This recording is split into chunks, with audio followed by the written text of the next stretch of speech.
Hayırlı kеш sizden oğullar шығарылышын қорейсіз студияда Ольна Хисматуллина бүгінгі шығарылышының төп темалары. Волонтерлар, туганнары, хезмәттәшләре һәм битараф булмаган шәһәрдәшләр суда югалган 2 иратны эзләде. Вакыйга урынында Гүзәл Шихапова булып кайтты.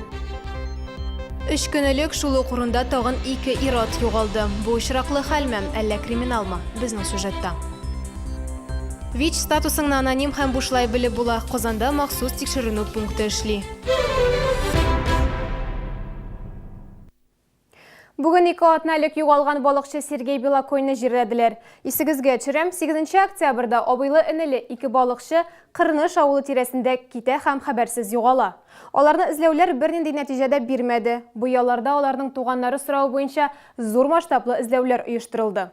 Кырныш тирәсендә 200-дән артык битараф булмаган кеше җыелды. Бары тик бергә берләшеп, эзләү нәтиҗәсе бер иратның гәүдәсен таптылар.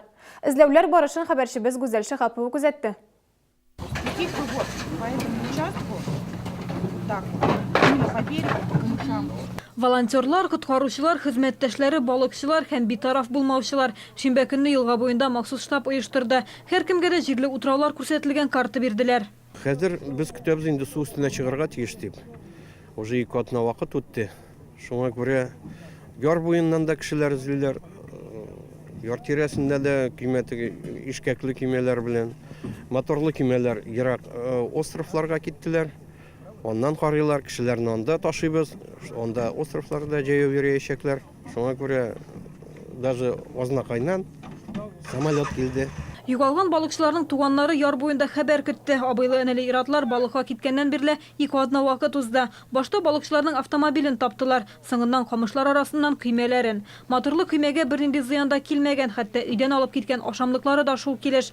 Туганнары аларның исән буласына көннән-көн азрак ышана. Надеемся сейчас найти уже их, естественно, не живыми, но хотя бы хоть как-то, ну, хоть какими, но нужно найти, чтобы по-человечески хотя бы похоронить.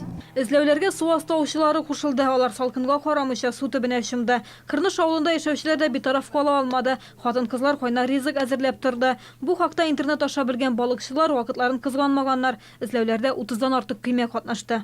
У нас группа подводных охотников, которые будут заниматься поиском пропавших под водой. На данный момент у нас набралось 10 лодок, примерно 10 ныряльщиков.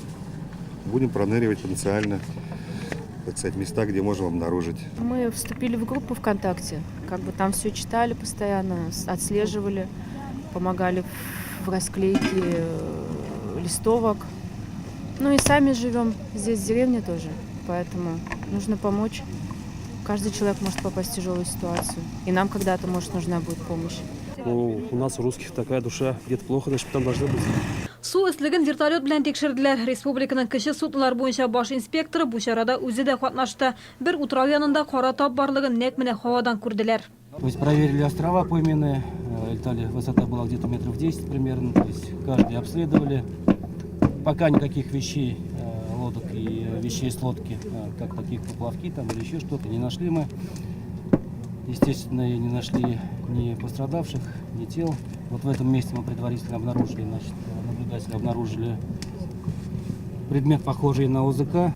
Тап Сергей Белокойның гәүдәсе булып чыкты. Бурынга шундук коткаручылар, балыкчылар җибәрелде. Икенче балыкчыны якшәмбе көне дә эзләделәр, әмма нәтиҗәсез.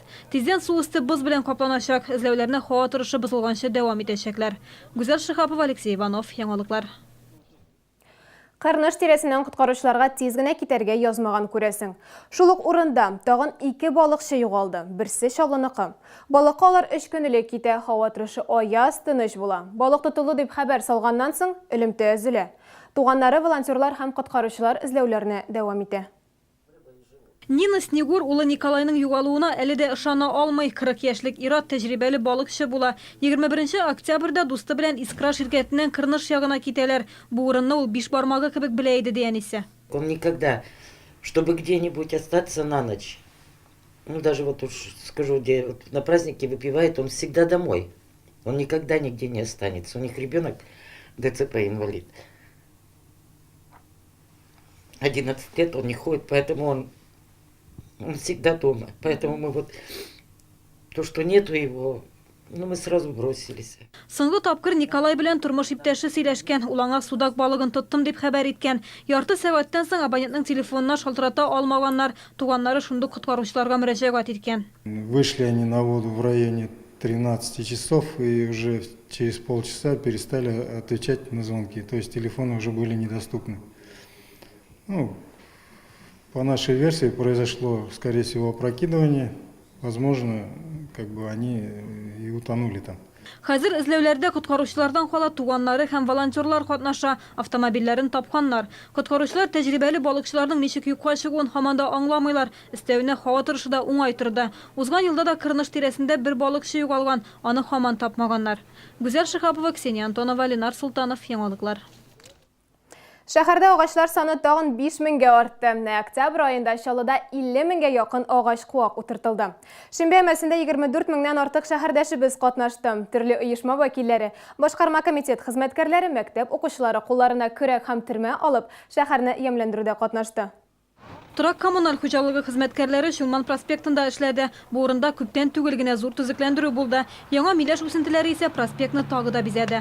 Я считаю, что такая благая цель – это хороший повод проснуться в такую погоду, морозную, свежую, с утречка и посадить для нашего города много-много деревьев. Так как в этом году очень много новых дорог, и рядом с ними очень много необлагороженной территории, и это хорошая задача. Һәр вакытны утырып киткәндә без җәмәгать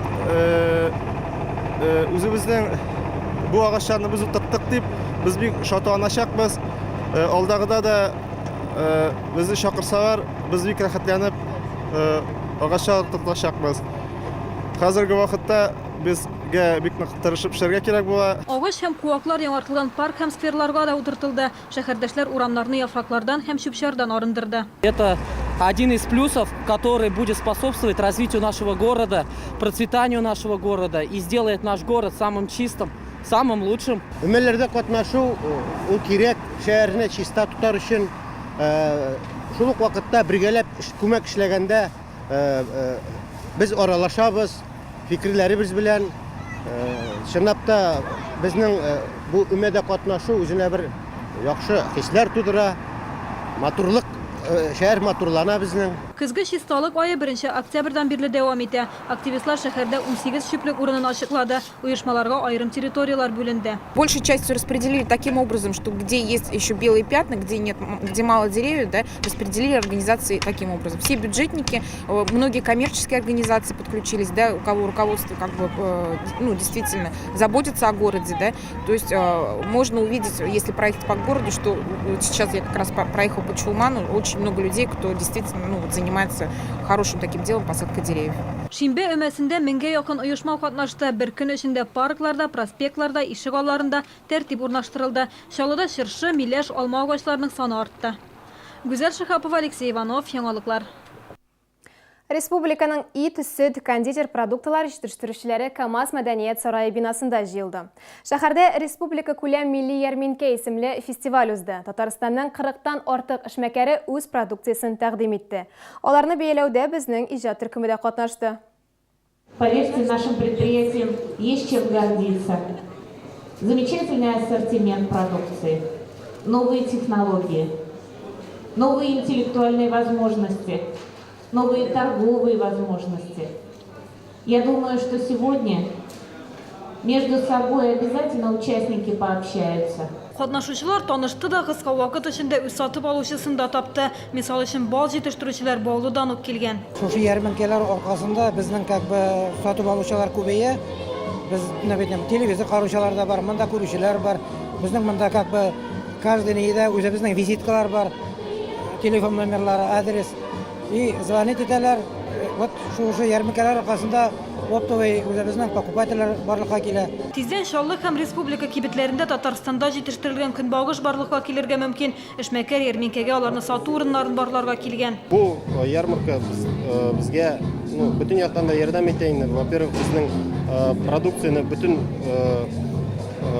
мондагы булган кешеләр күрә, производитель, представители сетей барысы да күреп, безнең продукция кызыксынып, келіп сұрап, то есть біздің взаимовыгодное сотрудничество влиять етеді. Ярминкеде эшләрен яңа гына башлаучылар да, тәҗрибәле бизнесменнар да бар. Монтулар ярминкәгә үзләрен үрнәк итеп күрсәтер өчен килгән. Наше участие – это некое такое расположение ко всему, что делается в Татарстане. То есть мы хотим не только...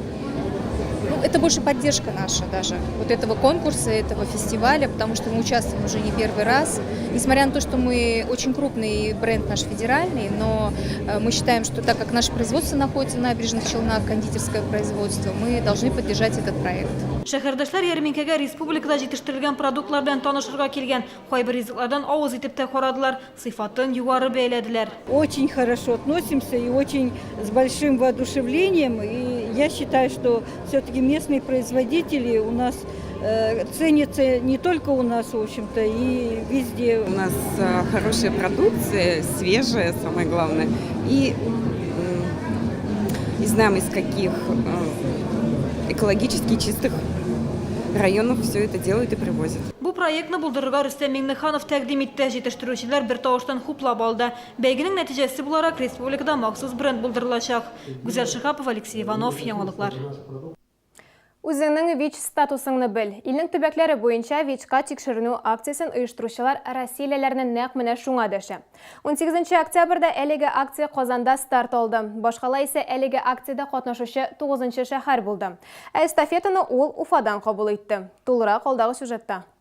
Еще раз аплодисменты всем, кто участвует в этой акции, кто работает, кто приехал. Иркутск, Кемерово, Барнаул, Чиләбе, Екатеринбург, Пермь, Уфа, Саратов, Казан һәм Түбән Новгород әлеге шәһәрләр бөтен Россия ВИЧ-ка тикшеренү акциясының катнашучылары булды. Башкалага ул 18 октябрь көне килде. Бушлай һәм аноним тикшеренү пункты Сувар Плаза сәүдә үзәгендә республиканың сәламәтлекне саклау министры Адель Вафин ачты. Халык моның турында белергә, үзләрен һәм гаиләләрен йоктырудан сакларга тиеш. Һәр сәгать саен Россиядә 11 кеше ВИЧ йоктыра. Әлеге авыру илдә генә түгел, бөтен дөньяда да глобаль проблемаларның берсе булып тора. Ширне дәвалап булмаса да, кешеләр актив тормыш алып бара һәм сәламәт балалар таба. Акциянең төп максаты халыкны тест үтүгә чакыру түгел, ә медицинаның алга китешен, әлеге ширне җиңә алуын күрсәтү. На примере вот Татарстанны үрнәк итеп без бу сәламәтлек саклау системасының илдә иң яхшы икәнен күрсәтергә теләдек. Нәкъ менә ул ярдәм итүнең барлык мөмкинлекләрен күрсәтә ала, йогышны табудан башлап авыруларны күзәтүгә кадәр. Казанның Сувар Плаза сәүдә үзәгендә урнашкан әлеге пункт октябрьнең 30-на кадәр 12-дән кичке 8-гә кадәр дәвам итәчәк.